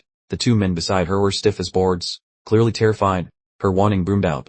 "Yuchuren, I told you repeatedly to leave Kinking alone. And this time, I won't be bailing you out again." Zirnanan stood nervously behind Yuchuren, her eyes full of concern as she quietly inquired, "Yuchuren, were you sure you don't have some sort of grudge match going on with this lot?" Yuchuren completely ignored her, keeping his gaze fixed forward while asking a completely unrelated question. "By the way, how much does an elementary emperor grade soul weapon actually cost?" we asked calmly, leaving Zirnanan completely flabbergasted. The brown-haired girl quickly provided the details, her voice laced with surprise. "It goes for hundreds of thousands. Easily. Wait, are you even paying attention to the fact that you might be about to die?" Lu Jinglong, the red-haired haunted, gnashed his teeth furiously, replaying the memory of how that guy completely hijacked my moment last time. A furious bonfire ignited in his eyes at the thought. This time, he swore he wouldn't let this injustice stand. The sword in Lu Jinglong's grip swept upward, its razor-sharp ore cutting through the very atmosphere itself. He let out a battle cry, completely focused on reclaiming his tarnished reputation. The glistening soul sword poised itself, ready to smack down the person responsible for stealing all his glory. Lu Jinglong charged directly at him, swinging his sword and shouting dramatically, "Just look at me now, Zhu Lingchen." Yuchuren, however, just calmly raised his axe to block, causing a deafening clang of steel. As this played out, Zhu Lingchen and the entire crowd stared with wide-open eyes. It turned out nobody expected Yuchuren to have the audacity to face him directly, especially after the warning. Lu Jinglong, still raging, let out a confident roar, "Behold, my genuine power," as he poured every ounce of strength he possessed into the attack. Convinced of victory, the sword and axe collided fiercely, releasing a dazzling explosion of light that briefly turned night into day, spreading a terrifying energy wave across the clearing. The situation flipped in less than a heartbeat. Lu Jinglong was suddenly on his knees, his sword embedded uselessly in the earth, while Yuchuren stood perfectly steady, his axe not having moved an inch. Lu Jinglong's shiny new sword was now broken neatly in half, with both pieces stuck in the dirt. He had been completely annihilated by Yuchuren in a single, anticlimactic blow. Lu Jinglong let out a furious roar, filled with contempt. "How dare a gross butcher like you have such arrogance? I am going to ensure you never get to slaughter lives again." The white-haired man couldn't help but look absolutely terrified at the sight. He muttered to himself, "A standard blade is as weak as wet paper against a real soul weapon." He then wrung his hands. "Oh Yuchuren, why were you so incredibly foolish as to challenge him?" Yuchuren coldly stared down at the kneeling Lu Jinglong and stated calmly, "You're so easy to handle that I don't even need to use a knife on you." The axe in his grasp still glowed with a truly overwhelming aura. Lu Jinglong gnashed his teeth in fury, his eyes practically shooting sparks as he growled, "Bart, you still haven't learned your lesson. Don't hold it against me when I stop playing nice." Lu Jinglong roared loudly, bringing his sword down on Yuchuren, unleashing a brilliant surge of purple sword energy carrying a truly immense killing intent. He was dead serious about finishing Yuchuren off. A sudden cold glint reflected in Yuchuren's gaze. He quickly tightened his fists, preparing to unleash a swift counter-offensive. The thunder's punch landed in response. Yuchuren unleashed an extremely potent blow, completely shattering the incoming sword energy and slamming directly into Lu Jinglong, generating a tremendous shockwave. Lu Jinglong was launched high into the air, his body tumbling in the helpless grip of the energy blast before he was sent crashing down a significant distance away. He collapsed onto the ground, utterly knocked out. The gray-haired man and the white-haired man stood there, completely astonished by the spectacle. The gray-haired man quickly rushed over, "Dilling, Brother Jinglong." In a panic, the gray-haired man helped Lu Jinglong stand upright, asking anxiously, "Are you even still in one piece?" Lu Jinglong merely let out a pained groan, his face visibly distorted by the fresh injuries. Lu Jinglong fought desperately to remain standing, the purple energy still clinging to him as he thought, "I am completely fine. Absolutely perfect, just seconds away from blacking out. Gotta hang on. The white-haired man turned his gaze to Yuchuren, his expression full of deep contemplation as he quietly spoke his name. Yuchuren. They stayed at Yuchuren, along with the crowd around them, all of whom were similarly flabbergasted, trying to process the impossibility of the recent turn of events. The elder, still reeling from the shock, continued speaking in a voice laced with utter disbelief, stating that Yuchuren had somehow already reached the 7th stage apprentice level. Yuchuren bent over with complete nonchalance and retrieved Lu Jinglong's sword, a few crimson droplets still clinging to its lethally sharp, cold surface. He held the weapon up, blankly examining it like a child assessing a new toy, and muttered to himself, "The sharp object looks pretty satisfactory." The red-haired man shot an angry glance at Yuchuren and challenged the white-haired man, asking if the kid truly reached level 7 when even Sister Linchin was only at level 6. The white-haired elder gazed into the distance, responding that it was entirely plausible, as lifestyle and combat professions follow completely different methods for advancement, even if their realm designations are identical. He clarified that combat professions demand rigorous, non-stop training, getting injured frequently, comprehending complex techniques, and accumulating battle experience, which makes early growth slow, but breakthroughs lead to much faster progression later on. The white-haired man finished his thought, stating that lifestyle professions were comparatively simple. He offered an example to illustrate his point. Alchemists and weaponsmiths completely bypass fighting, simply needing to dedicate all their focus and energy to their chosen crafts. The explanation of professional differences continued, with the white-haired man suggesting Ichuan as an example, since, as a low-level pork butcher, he only needed to continuously slaughter pigs to increase his cultivation realm. The blinding crimson flash tore through the air as an image of Ichuan appeared, his eyes blazing with intense killing intent, swinging his knife down with devastating force, causing blood to spray everywhere. Du Lingchen, whose elegant features masked a sharp mind, inquired if Ichuan was unfairly using the high realm statistics of his profession, which seemed incredibly inequitable for combat professionals. The white-haired elder clarified that Ichuan's path wasn't easy either, as the number of pigs required to advance would double at every new realm, making the count enormous by the time he reached the peak, while combat profession masters would advance rapidly after mastering initial techniques. The red-haired man cut in with a worried expression, summarizing the dilemma. This kid relies on his high realm to defeat Lu Jinglan now, but in just a few years, he will be completely outmatched by true combat professions. The white-haired man offered a small, pensive nod, providing silent confirmation of the grim prediction. Yuchuren, having listened to this elaborate discussion about his future prospects, found himself completely astonished, his eyes wide with surprise.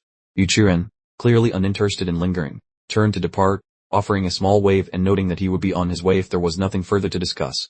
Zhu Lingchen abruptly spoke, her voice thick with reproach and a hint of pain, asking Ichuan why he kept torturing himself this way, and whether he had frantically slaughtered all those pigs just to raise his cultivation realm and impress her. Ichuan responded with a brutal truth, drawing a firm line between them. He explained he had already been accepted in a Channing academy, meaning they were now people from entirely different worlds. Right at that moment, another voice, full of intense anger, cut through the tense atmosphere, proclaiming that they could no longer watch this pathetic display. The plump woman pushed forward, shattering the tense silence, demanding if they were finished with their armor. Because Ichuan was currently helping her search for the Shuyu flower, she continued to criticize them sharply, refuting all their ridiculous theories, declaring that encountering them today was purely bad fortune, and demanding to know why they were all engaging in such wild speculation. Another girl with tied up hair interjected, her tone heavy with sarcasm aimed at Ichuan, declaring that any scoundrel who failed to see Zhu Lingchen as a treasure must be completely blind. The red-haired man escalated the situation with harsh insults, stating that Ichuan possessed zero skills except for attracting women and had already quickly hooked a new one, calling the pair a disgrace, forever bound by their immoral connection. The vulgar language finally reached Ichuan's breaking point, as a terrifying surge of power exploded from him, knocking back everyone standing near him. The powerful burst from Ichuan spared absolutely no one, sending Principal Zhao, who was trying to maintain a dignified composure, flying backwards, his cheeks burning red from the shock, as he cried out, "Why did you also hit me?" Amidst all the surrounding chaos, Zion Narnan stood right beside Ichuan, pouting with an expression of disdain, while Ichuan maintained a completely expressionless face, acting as if he was entirely uninvolved in the recent events. Zhu Lingchen was also unable to evade the surge of power, clutching her cheek as her eyes blazed with fury, growling in disbelief. "How dare you strike me?" Zhu Lingchen's rage escalated into a terrifying power surge, causing her entire body to emit a brilliant blue light and a spiritual sword to materialize in her hand, as she stated with cold, murderous intent, "Do you have a death wish?" Standing against the furious Zhu Lingchen, Zion Narnan didn't even flinch, instead holding up a green token card engraved with the character Zir, which emanated an ethereal light, challenging her opponent to simply try touching her. Principal Zhao, who had just been launched across the room, saw the small token card, and his face instantly lost all color. Cold sweat began pouring down his back, causing him to freeze solid on the spot as if he had instantly perished. "Hold on. It's up right there," Principal Zhao bellowed, rushing forward to restrain Zhu Lingchen. He suddenly recognized Zion Narnan's identity, finally understanding why this girl seemed so familiar. She was none other than the Zir family's eldest young lady. Principal Zhao quickly bowed deeply and clasped his hands together, asking Zion Narnan in a respectful tone, "Vizier, what brings you to our humble area?" Zion Narnan merely pouted her lips in response, replying with a disdainful look. Zion Narnan arrogantly folded her arms and declared, "My affairs are none of your concern." I go wherever I please. She then turned her sarcastic gaze back to Principal Zhao. And honestly, the overall quality of your school's students is truly worrying. Principal Zhao bowed even deeper, sweat beading on his forehead as he continuously rubbed his hands together in apology. Des. I take full responsibility. I promise to discipline them severely once we return to the school. Sayonara wasn't letting him off the hook. She pointed directly at Zhu Lingchen and issued a command. Make her apologize to Yiquan immediately. Yiquan stood right beside her, maintaining an expression of complete indifference. Zhu Lingchen stood there completely stunned, her eyes popping wide open. That's your behest order, she muttered, thoroughly confused about why she would be associating with Yiquan. Principal Zhao turned abruptly toward Zhu Lingchen, this tone now sharp and severe. Apologize this very second. Did you hear my instruction clearly? Under the immense pressure, Zhu Lingchen bowed her head, squeezing her eyes tightly shut in resentment. She softly mumbled, I am sorry, her voice full of reluctance and unwillingness. Zhu Lingchen raised her head, her gaze as cold and sharp as shards of ice. Her simmering resentment had finally boiled over, and she clenched her jaw, silently vowing, Sir Family, you just wait for what's coming next. Yichuan turned to Zir Nanan, this tone completely calm as he said, let us leave now. I really don't want to miss the final carriage. Zir Nanan merely stared back at him without a word. The enemy knelt on the ground and begged for mercy, but Yichuan's gaze remained frigid. The red-haired man desperately screamed, Don't go yet, give me back the Qinfeng sword. Zir Nanan sneered, openly challenging the defeated man. If you actually have the courage, she taunted, come and take it from me. I'll be waiting for you. Yichuan continued walking, never once bothering to look back at the enemy. The provocation was like adding gasoline to a raging fire of rage. The red-haired man roared in helpless and resentful frustration, only able to manage the single word, do. The dangerous and venomous vow echoed in the air, promising merciless revenge. Just you wait for what I'll do next. The pair entered a completely desolate region where ancient, withered trees stretched their branches outward like the grasping fingers of a demon, creating a truly mystical scene. Zir Nanan checked the small token card in her hand, her eyes filled with deep contemplation as she mentally prepared for the challenges that lay directly ahead. The map guided them straight toward a mysterious cave. Zir Nanan murmured a low warning. We've arrived at the spot. We must both be careful now. The system suddenly activated a special bonus, seemingly tied to the butcher's knife, surprising Yichuan when the bonus points doubled. He murmured, from 0.2 to double.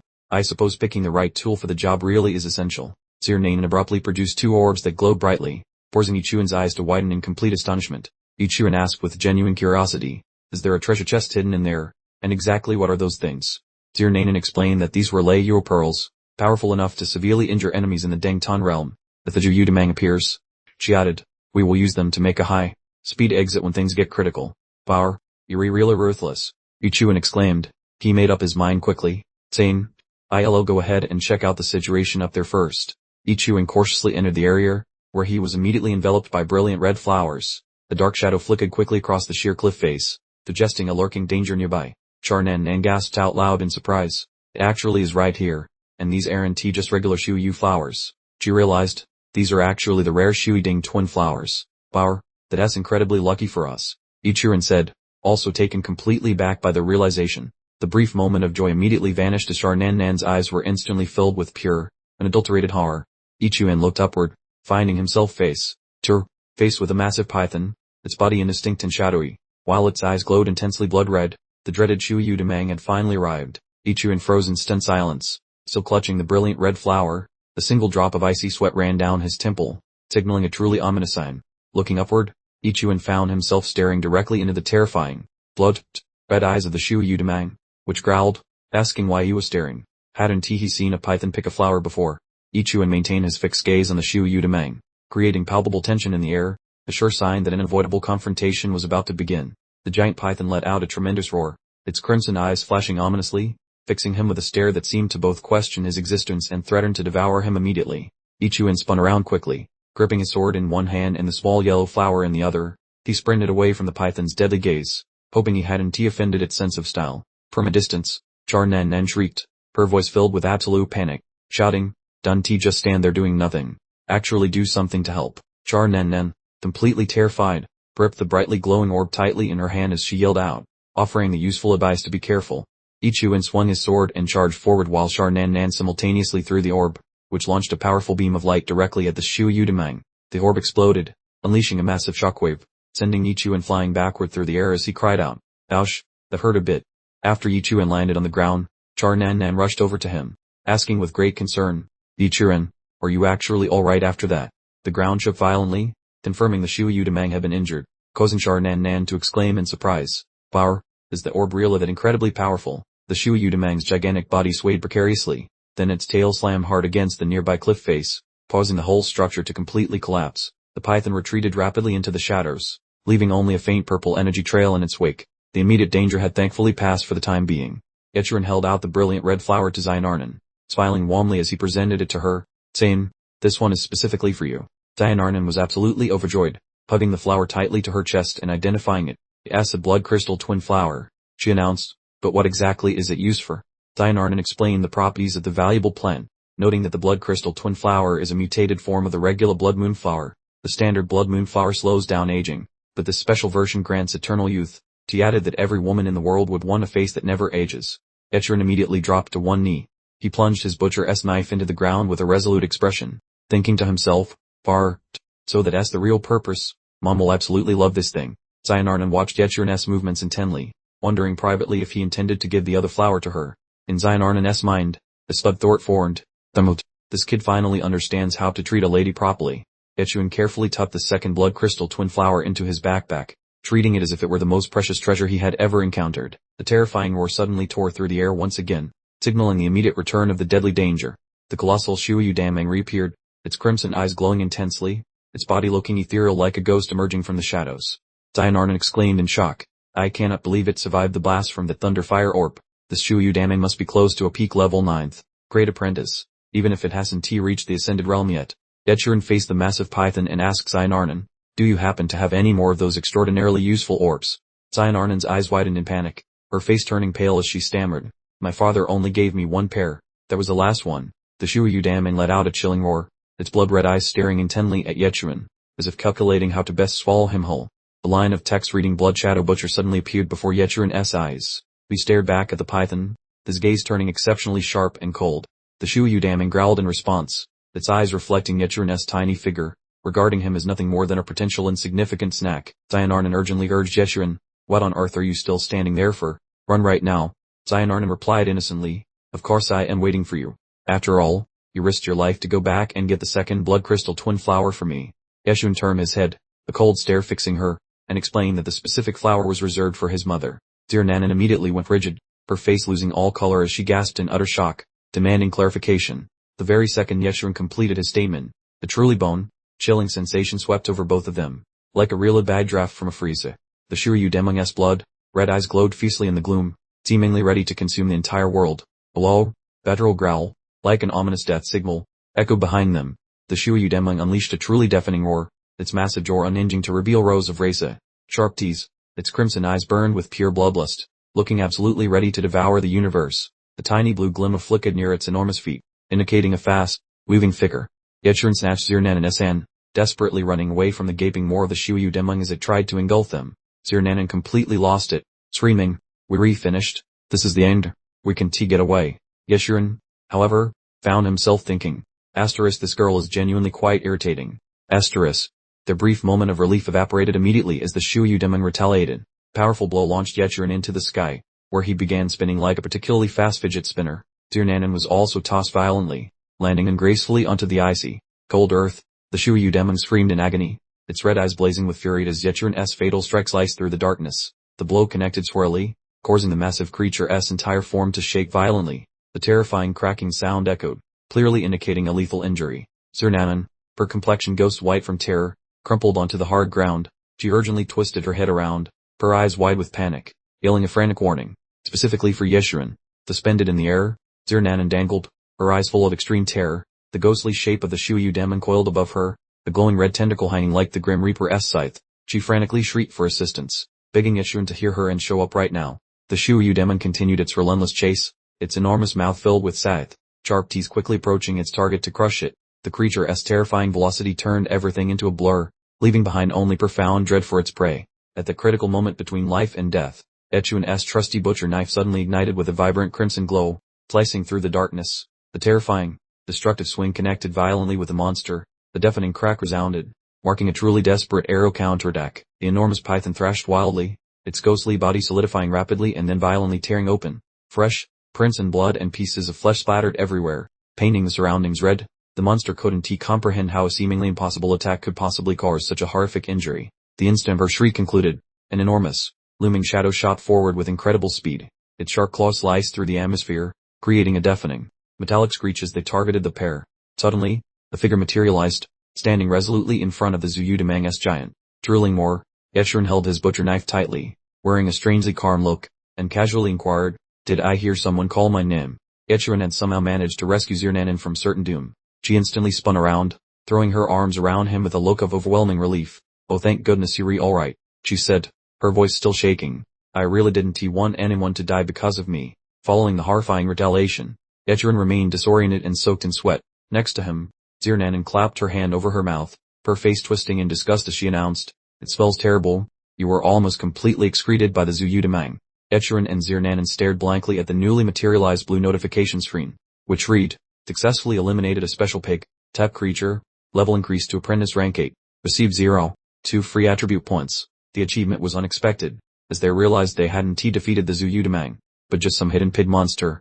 Just as the claws prepared to attack, a profound, commanding voice echoed through the area, declaring, "We are returning immediately." The desolate forest instantly fell into an unsettling silence, leaving only the sight of dry, skeletal trees in the stillness. Zirnanan and Yahello made it back, standing outside a dilapidated city gate, gazing at the ancient buildings in the distance. A cheerful shout shattered the quiet. "Miss Zir, you have finally returned." The man with the hair bun, likely a family employee, exhaled deeply in relief. He scolded her with a genuinely concerned look, saying, "You made me incredibly anxious. I was literally preparing a full search party to find you." Zirnanan beamed happily, clutching the valuable crimson blood moon crystal flower. She proudly displayed her acquisition, certain that her mother would be absolutely thrilled with the gift. "Mr. Dow continued to fret, advising the young lady, "West, if you want those blood moon crystal flowers, you could just dispatch someone to fetch them. The city perimeter is far too dangerous. What if something happens to you?" Zirnanan retorted confidently, "I wanted to choose them for mother personally. Plus, with him watching over me, it was completely safe." Mr. Dow's gaze became highly scrutinizing and filled with suspicion. He turned to Yahello, asking pointedly, "And just who exactly is this young fellow?" Yahello was taken aback and swiftly introduced himself. "I am Yahello, the pig butcher by trade." Mr. Dow considered the situation carefully, musing to himself, "The Zuyudamang lives near where those blood moon crystal flowers grow. Why would Miss Zir choose an idiot with such a common job to protect her? But then again, could he have possibly defeated the Zuyudamang?" Mr. Dow passed a small golden ring to Yahello, remarking in a significant tone, "Certainly, you truly demonstrate great potential for someone so young. This golden ring from the Zir family is valued at 200,000. He explained, "I will offer it to you as payment for assisting our young lady," he said, still eyeing Yahello calculatingly. Yahello surprisingly rejected the offer, his eyes steady. "No, thank you," he stated. "I only require a butcher knife." His refusal hung in the air. Yahello repeated his specific request without any hesitation. "I simply want a new butcher knife." Mr. Dow looked absolutely flummoxed, completely baffled by the strange request. The butcher knife? Of all the potential rewards, this young man rejected everything valuable in favor of basic cutlery. Was there something fundamentally broken in this kid's brain? Zirnanan stepped in to clear up the confusion, explaining, "Mr. Dow, Yiquan needs King Sheng's foremost weaponsmith to forge him a proper spirit weapon. The pledge I specifically gave him as payment." Mr. Dow nodded slowly, though a look of weary exasperation crossed his face. "I get it. Best, don't worry about this. I will handle the arrangements. Now, let these men escort you home immediately. Your father is worried sick about you." Zirnanan beamed brightly, giving Yiquan a cheerful wave as she said, "I'll see you again soon, Yiquan." With that, she departed, flanked by the serious-looking man in the suit. Mr. Dow turned his gaze to Yiquan, his gentle demeanor masking a subtle, serious warning. "Certainly, while we are indebted to you for rescuing our miss, we can satisfy any conditions you present. Nevertheless, allow me to advise you against developing any inappropriate affections for her. Otherwise, the situation will likely turn quite unpleasant for everyone involved." Yiquan heard the warning but merely shrugged internally, thinking to himself that in his estimation, this young lady resembled nothing more than her freshly butchered pig's head. The black-haired youth replied decisively to Mr. Dow, stating, "Absolutely no worries. I can promise I will not become entangled with your young lady. My only interest here is obtaining a truly powerful spirit weapon." Mr. Dow nodded briskly, turning to leave as he explained that King Sheng's most skilled blacksmith, Master Taishen, was an acquaintance of the Zir family. He said he would make arrangements upon his return, telling Yiquan to visit him directly tomorrow. Above them, the clear blue sky was momentarily streaked with flashes of purple light, hinting at reality far more dangerous and mystical than it appeared. Deep within the eerie, crimson, dew woods, The carcasses of enormous beasts lay strewn across the ground, including bears, wolves, and the impressive silver, horned rhinoceros. Residual purple energy still clung to the scene. A Han woman materialized in the clearing, her eyes blazing with absolute fury. She growled, "Killing my precious companion, stealing my spirit medicine. This human possesses unimaginable audacity." She glanced down at the enormous silver, horned rhinoceros corpse, her small feet barely disturbing the bloody, sodden ground where fresh blood continued to dye the grass and trees a deep red. The horned woman's golden gaze flickered with cold-blooded cruelty as she declared, "I have completely memorized your scent. Human, you absolutely cannot escape my pursuit." The horned woman let out a terrifying roar, her body erupting in a violent crimson aura that swept through the forest, clearly signaling the start of her bloody and relentless hunt. Back in the city's bustling streets, Ichuan moved purposefully through the crowd, his gaze unwavering, the familiar butcher knife resting securely at his hip. The black-paired young man paused before a shop advertising high prices for monster materials and promptly stepped inside. Ichuan set the massive silver rhinoceros horn down on the counter, addressing the female shop owner as he stated, "Hello there, I've brought some monster materials to sell." The female shop owner looked Ichuan up and down with an expression of disbelief, commenting, "I am genuinely surprised someone as thin as you managed to acquire a silver, horned rhinoceros. We can pay 10,000 for this." Ichuan's eyes nearly bulged out of his head. He calculated mentally that his father butchered a single pig for a measly 100 dan, meaning this rhinoceros horn was worth the equivalent of 100 pigs. Ichuan's face registered extreme shock, and he felt beads of sweat begin to trickle down his temples. Ichuan asked again, his voice still slightly disoriented, 10,000 for this one horn." The shop owner smiled warmly, saying, "Des, the man, it seems you have excellent taste in valuable items.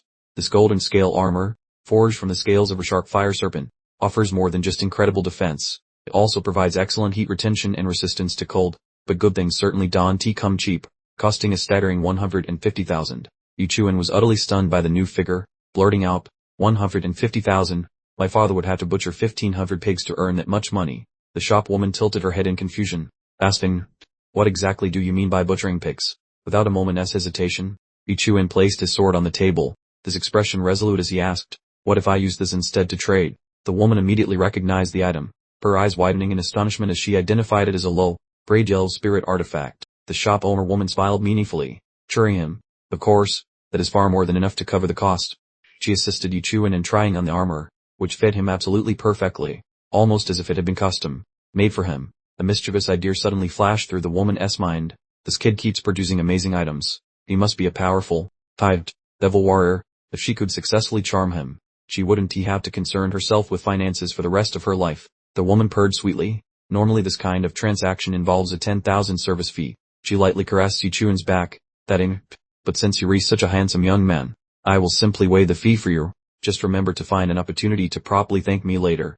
She continued rubbing Ichuan's back in a rather intimate way, her eyes brimming with allure as she casually inquired, "By the way, the man, what exactly is your profession?" Ichuan replied curtly, without even a pause for consideration, "My profession is that I am a pig butcher." The woman immediately froze, her eyes widening in genuine horror as her face drained of color. She repeated the last word, stammering in sheer disbelief, "Wait, a pig butcher." Returning to the residence, Ichuan burst through the entrance waving a flashy botanical prize like a champion, shouting that he brought a special gift for his mother. His mom stayed at the botanical wonder, her eyes nearly popping out of her skull, wondering how on earth he snagged a rare twin blood crystal flower.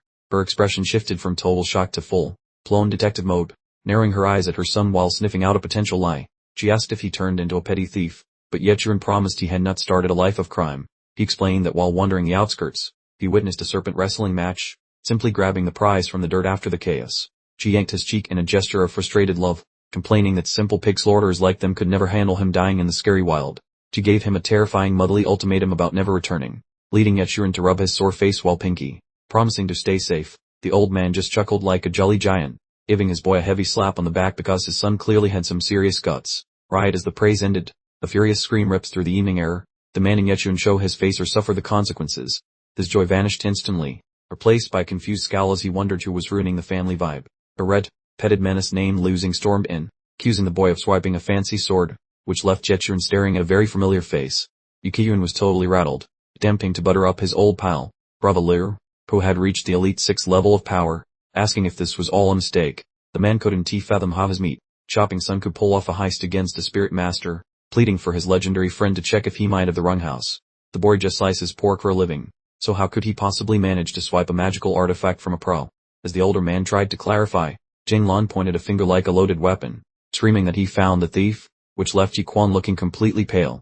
Liu Xing meant full drill sergeant, insulting the father's parenting skills and claiming he already checked the facts with the school principal before arriving. The angry man pushed for a confession, forcing the father to turn a very suspicious and worried eye toward the younger Yi Qiyun. One Yi Quan stared at the other Yi Quan, his tone becoming heavy with a mix of fatherly dread and massive suspicion about this whole messy situation. The boy didn't blink, arguing that since the other kid tried to murder him, taking a sword was actually a very generous discount. Jinglong turned beet red, shouting that it wasn't an assassination attempt, just a very intense and friendly little practice session.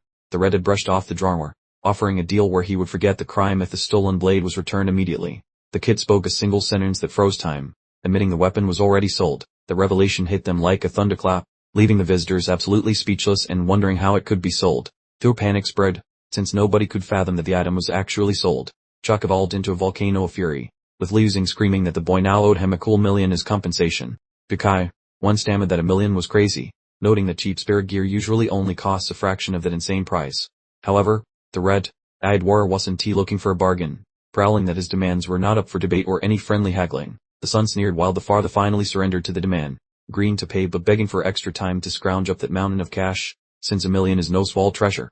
The warrior refused to wait, staring at Yukai, one with a booming voice that he better educate his kid properly or he would handle the discipline personally, eventually giving them a 2-week deadline. After tossing out those terrifyingly scary warnings, the pair finally vanished, leaving the poor Yukai, one shaking like a leaf in a giant hurricane of stress. Yukai, one turned back into the house, shoulders heavy, wondering how exactly they were going to get out of this mess. The brown-paid woman, Yukai, one's mother, grabbed his hand, her eyes pleading, "Yes, your best friend from childhood. Go beg him." Yukai, one sighed in defeat. "I'll try again later. I'll bring some pork to apologize first. $1 million. Just then, Yeshun appeared, looking resolute as he reassured his parents. "Father, don't worry. I'll take care of everything." Yukai, one looked at his son with love and sorrow. "I don't blame you at all, son. This was never your fault." He continued to advise, "But I do hope that if you run into any trouble in the future, you must tell your mother and me." Dante tried to bear it alone. Yukai, when stressed, Esherin listened, but his mind was already made up. "I need to get a soul weapon right away and raise my power to the Denging realm. Then Liu Xing won't be a match for me." The brown-haired woman looked at Yeshirin, her eyes filled with suspicion. "Chirin, are you hiding something else from us?" she asked with growing worry. "That flower is extremely precious. How could a pig butcher possibly obtain it?" Yeshirin took a deep breath, knowing it was time to confess. "I guess I can hide it from them forever." He looked at his parents, his voice heavy. "Well, Dad, the truth is, I am not normal." Yeshirin and the brown-haired woman stared at each other, their faces contorted in deep shock. "At normal?" The brown-haired woman leaned in toward Yeshirin, her eyes wide with a sudden, bewildered misunderstanding. "Tunner, were you telling us you don't actually like women?" Yeshirin froze, with a serious yet completely helpless expression. He could only nod slowly. Both parents reacted instantly, their eyes full of acceptance and support. "Tunner, your mother here is very open-minded. There is nothing at all wrong with liking men. Go pursue your happiness boldly." The brown-haired woman exclaimed excitedly. "That's right. Exactly right. Exactly right." Yeshirin stared blankly at his parents while his mother gently stroked his hair, her voice full of worry. "Just make sure you stay away from your father."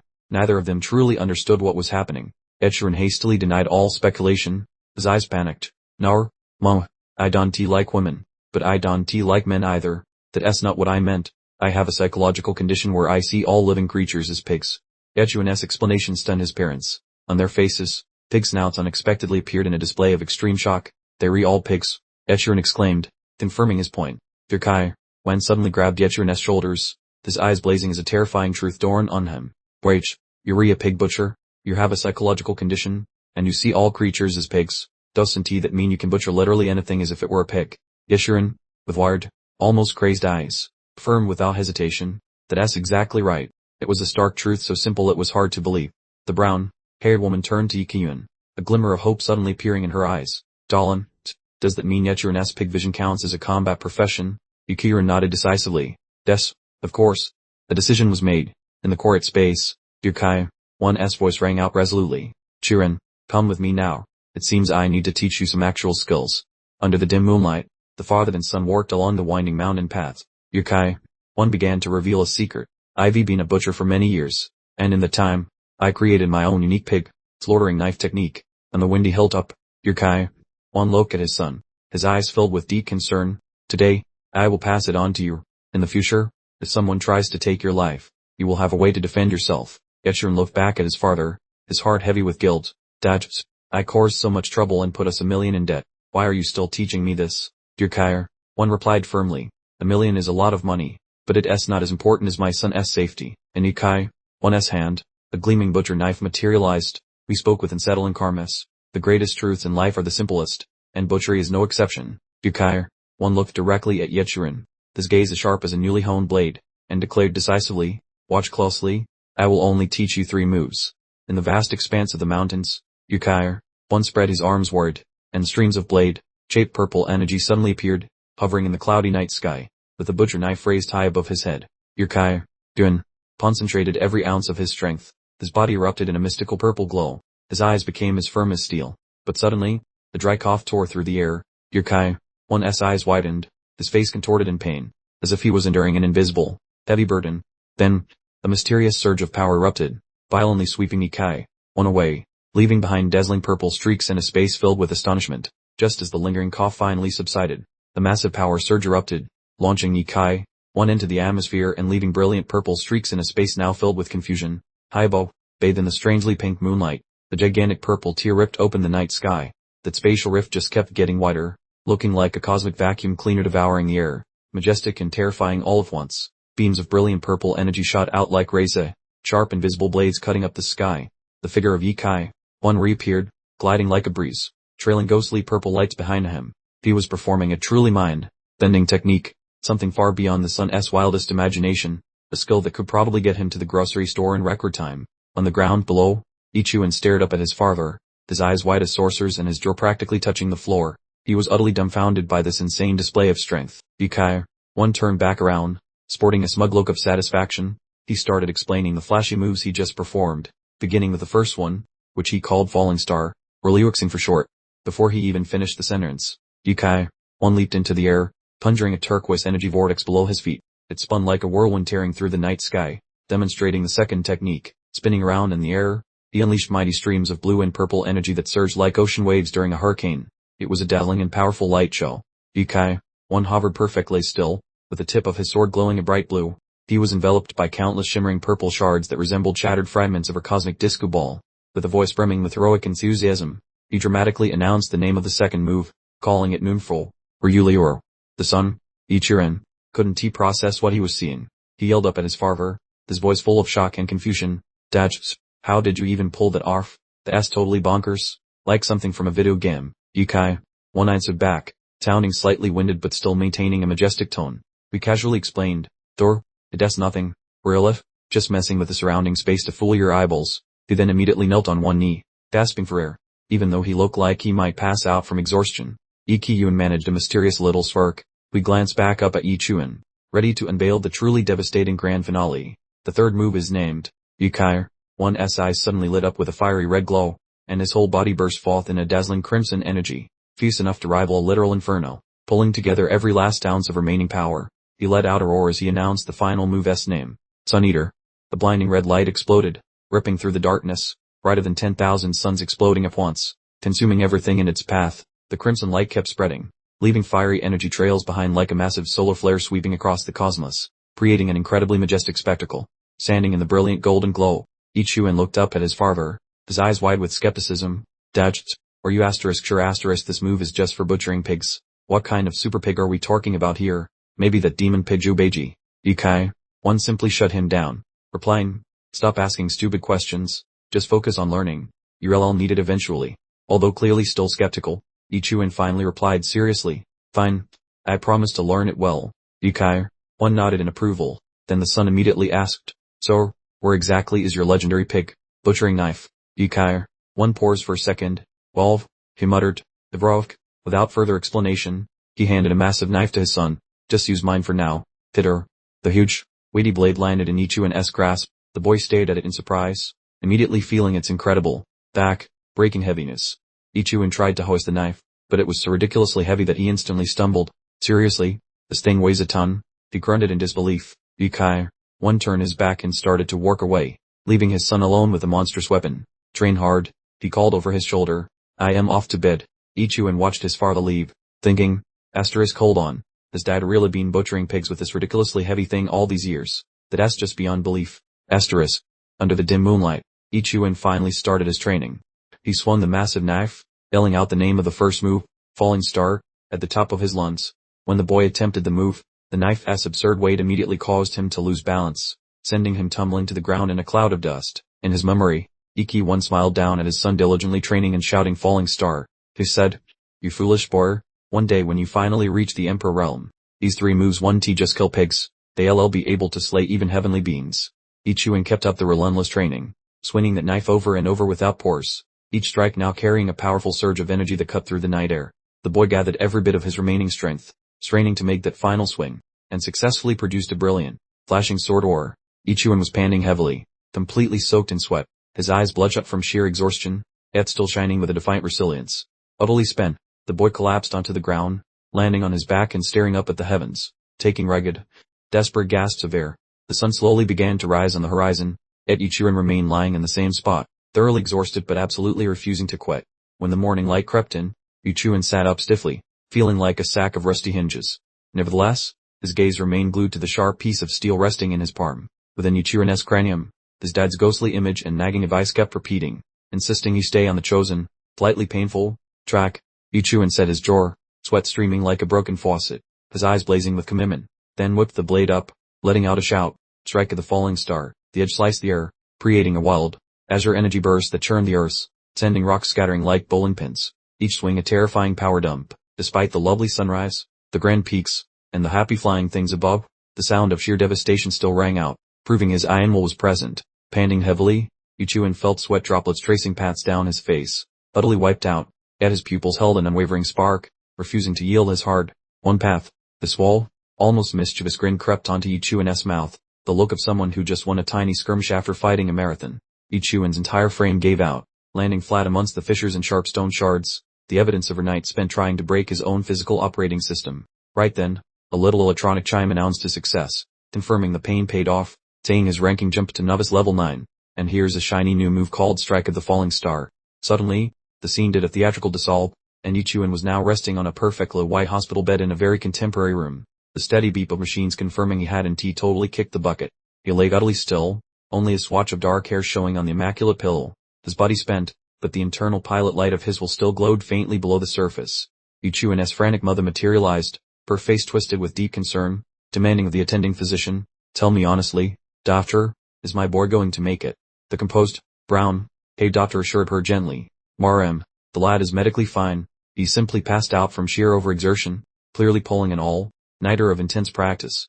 Upon hearing this explanation, Ichiwan's mother's patience snapped like a dry twig, her eyes turning arctic, and she vowed fiercely, "How dare a father push his child so hard? When I see him next, someone's getting a major attitude adjustment." The spectacle physician adjusted her glasses, sounding quite amazed, stating that based on the sheer volume of lactic acid detected, the boy appeared to have executed 1,000 crunches, 1,000 press, and 1,000 deep knee bends, all before breakfast. The doctor continued to astound Ichiwan's mother, adding that he also managed to cover a solid 100 kilometers on foot, making the mother exclaim in disbelief, "Doctor, are you pulling my leg?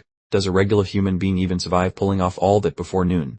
The doctor offered a knowing, small smile, her eyes twinkling with understanding, remarking that perhaps a typical person couldn't manage it, but considering your son Ichiwan's famous stubbornness, it sounds completely possible. Ichiwan's mother exploded in a fit of protective rage, shaking her fists until the veins popped, thundering, "That absolute fiend, I am heading home right now to beat his dad until he needs an introduction to his own relatives." The mother's anger fueled her, causing her to slam her hand against the nearby door panel, yet only a strange, subtle blue shimmer answered, with no visible sign of where Ichiwan had actually gone. The young medical professional blinked at the now vacant entrance, showing a blend of surprise and grudging respect, murmuring to herself, "Wow, I truly underestimated his physical tenacity. Any ordinary chap would surely have expired by now." The daring, slightly mischievous smile curved her lips, accompanied by a suddenly bold internal thought, suggesting she might need to offer him some very specialized one tutoring later that evening. The whole hospital chamber was deserted now, nothing remaining but the chilly empty bed frame, leaving the doctor looking completely lost, loudly questioning, where on earth did the kid vanish to? Ichiwan had managed to slip out of the medical facility, trekking down a lonely stretch of road, realizing that the spectacular move he just pulled off drained his reserves massively, requiring extreme rationing from now on. Suddenly, a crucial memory popped into his head, making Ichiwan slap his forehead lightly. Bright. Today is the day I'm supposed to collect the custom blade from Master T. Chin's shop. The season's very first few snowflakes drifted down with perfect gentleness, dusting the old, planted rooftops, as Yachirin walked through the magical, quiet scene toward a very particular destination. He paused before a venerable, stained metalworking shop called T. Chin's Forge, where the proud silhouette of a crossed hammer and anvil sat atop the roof, advertising secrets forged in fire. Inside, the master blacksmith, Tyre Chin, who sported a curious barfed, boar visage, was busy hammering away, the roaring furnace casting a fierce light upon his determined, season features. Tyre Chin lifted his head, his piercing eyes immediately locking onto Yi Chuan, asking him directly, "So, Dur Yi Chuan, I presume, Durwich Yi?" Chuan responded without missing a beat. "Indeed, that is me." Tyre Chin gave a slow nod, his voice resonating with warmth and depth, stating, "Old Jia briefed me on everything.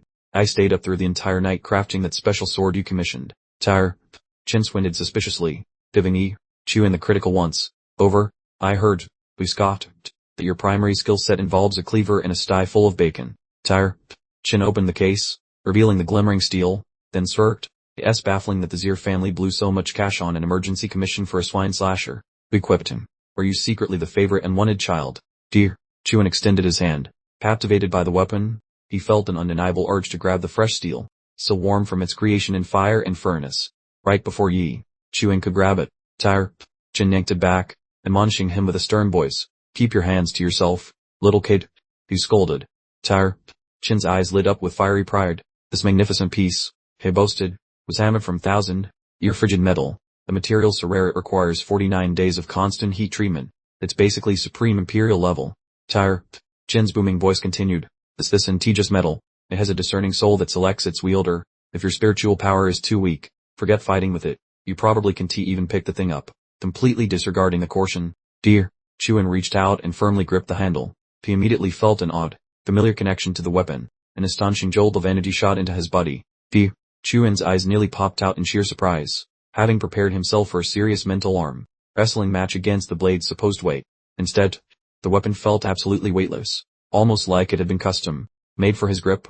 Dear Chuan stayed at Tyre Chin dumbfounded, while the smith himself was completely paralyzed and rendered speechless. Dear Chuan blurted out in complete amazement.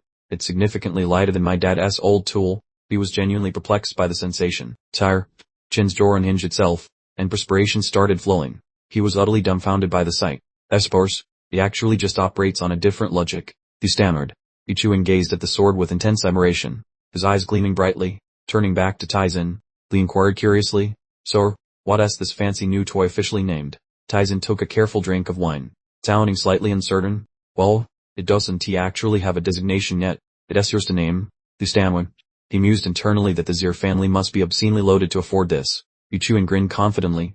"All right, I have a name chosen for this blade," Yi Chuan announced loudly. John Long. Taizin, who happened to be drinking a mouthful of water, immediately sprayed it everywhere, his face contorted in sheer horror. Taizin hollowed back in exasperation. "That designation is painfully, unbelievably predictable." Yi Chuan stood high on the city rampart, staring into the distance. He murmured, with his powerful new weapon in hand, "It's time to go monster hunting and make a little extra spending money." He headed off, the new blade secured at his hip.